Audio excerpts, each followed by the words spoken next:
Hello everyone, welcome back to my channel. My name is Kimberly and today we are talking about The Night Circus by Erin Morgenstern.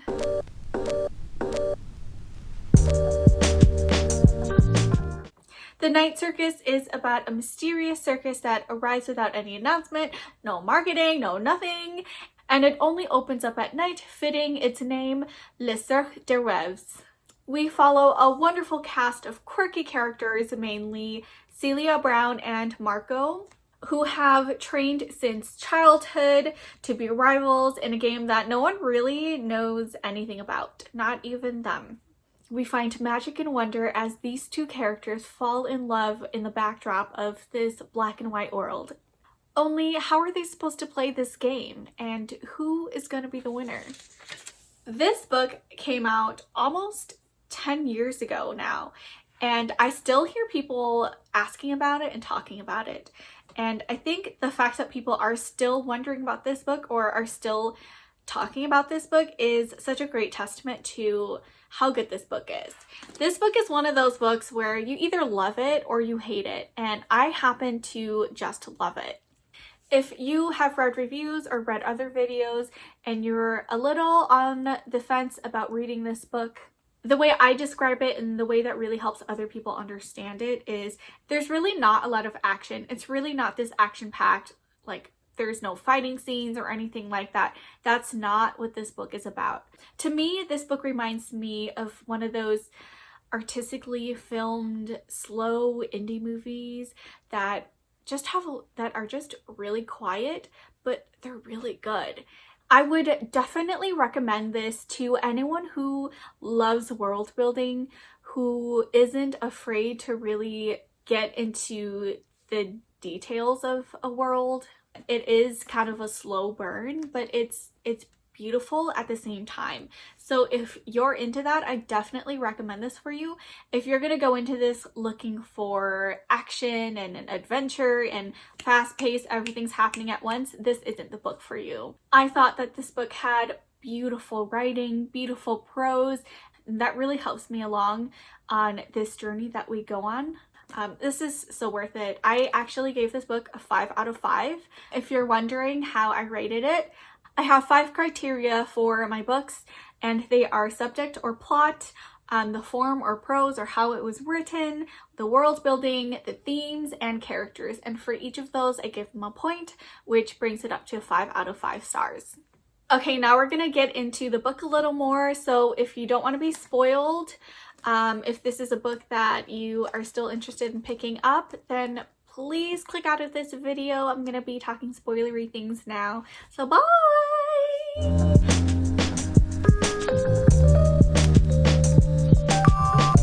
Okay, are they gone? Are they gone? Are you guys gone? Okay. Okay, I'm gonna put this book down now. So let's talk a little bit about the plot. Overall, I enjoyed it. There were a lot of plot holes. There were a lot of things that we just didn't know and things that we kind of just never really found out. I really wish we would have gotten to know more of the different types of magic systems that was being taught and that were being used in this game that they're playing. But at the same time, our main characters don't know what's going on. So the fact that we don't know kind of forces us to really be with the characters when they're trying to figure these things out. Like, how is this game even played? Like, how do we know who wins and things like that? We kind of just go on this journey with these characters. So this book takes place between 1873 and 1903, and it kind of goes back and forth. I got lost a little bit a few times and I had to go back to really put the timeline in chronological order for me.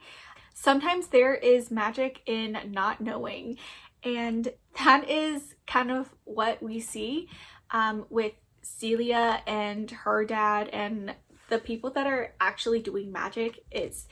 They kind of talk about people believe what they want, and even if it is actually magic, they don't know it's magic, and the magic sometimes is not knowing, and we're kind of forced to take on this perspective because we don't know a lot of things, but that's kind of the magic of it. Okay, going back to this game, I feel like this game was just so half-assed. I don't know, I feel like even Celia's dad and the other guy in gray, just like, I don't know. They could have laid it out a lot better. I just felt like they were like, oh yeah, we're gonna throw this competition and it's your person against my person, and like we're only really gonna have almost no rules. They just can't interfere with each other's magic. And I don't know, that's just like not enough for me. I need to know like what are the objectives of this game? Like what's the point? But I feel like if there were rigid rules to this competition, then we wouldn't see the beauty and the art of it the way that we did in all of the tents that were built. Okay, moving on to the writing. This is such beautiful writing. The way this book was written easily swept me away into this world. I could see everything so clearly. I was just so easily swept away. And that, to me, the ability to do that, to write so beautifully where someone can just fall in love with your world without realizing that they're reading words, is art. And I think that was accomplished here. The way that this book was written just so easily swept me up into this world and the atmosphere. I could see everything so clearly in the film of my mind. My favorite scene or chapter from this book is the magician's umbrella. It's when Marco finally reveals that he is Celia's rival. And I don't know, I just could so clearly see how this scene plays out, and it's just so beautiful. The rain is like coming down, but she's not getting wet, and then Marco's like, you have my umbrella, and she just like bursted out laughing, and that was just like, oh, I could just see it so clearly. Oh, so beautiful. That was my favorite part. I loved the world building. I feel like I've said that so many times, but I cannot say that enough. It's so atmospheric, and just like the circus, which is all about atmosphere, it's about the scent of the popcorn when you walk in, to the feeling of the magic. That is just, I don't know, it's so well done. I also really liked that we saw the consequences to this magic, to this game that is played with the people that died as a direct consequence. I always love to see that balance. Whenever there is a fantasy story with some sort of magic system, it's always, okay, what is the balance here? It can't always be everything is good, everything is great. There always has to be like some consequence, something that happens. It was heartbreaking to see these people die, but at the same time, like, I loved it. Another consequence that I thought was really well done was the twins being born and the magic that they have as a result of the bonfire being lit. Poppy and Widget. Yes, I love Poppy and Widget. I think they're probably my favorite characters of this book. Anyway, the love letters that Celia and Marco built for each other through the tents was just so, oh, I love that so much. You know, even though the tents are public and other people can go in and experience them, they feel so intimate with their push and pull of magic because they can sense each other's magic, and they know. You get to know each other on a different level that's so intimate and so different from having cute meets or like having a conversation.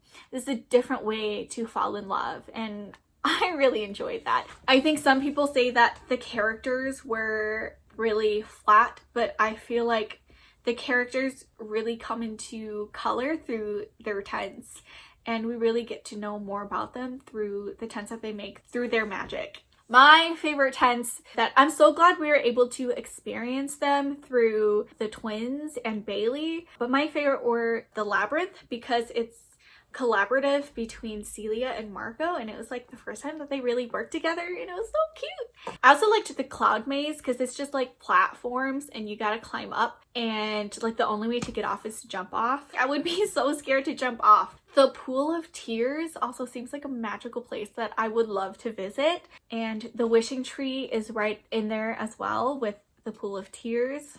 And oh my gosh, the food, they talked about the food, and I wanted to eat and drink the food so much, especially the cocoa that they're always talking about, the popcorn, and the sugar flowers. All right, let's talk a little bit about our characters.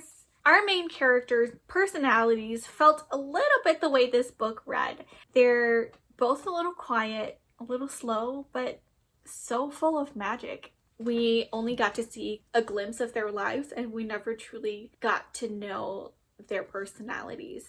All of the other characters, the circus people, the Burgess sisters, Mr. Barris, Chandresh, the rest, they're colorful people. Like, they're all like eccentric people, but I feel like their color wasn't transferred as vibrantly on paper. I could not put this book down.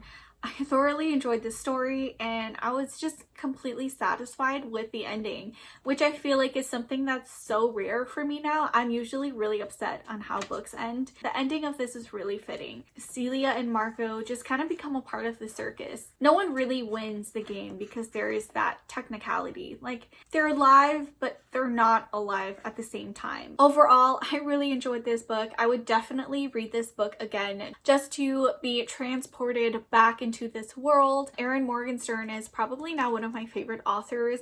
I just picked up The Starless Sea by her and I can't wait to dig into this. I will probably do a quick review of that one as well. Until then, keep reading and I can't wait to see you next time. Bye!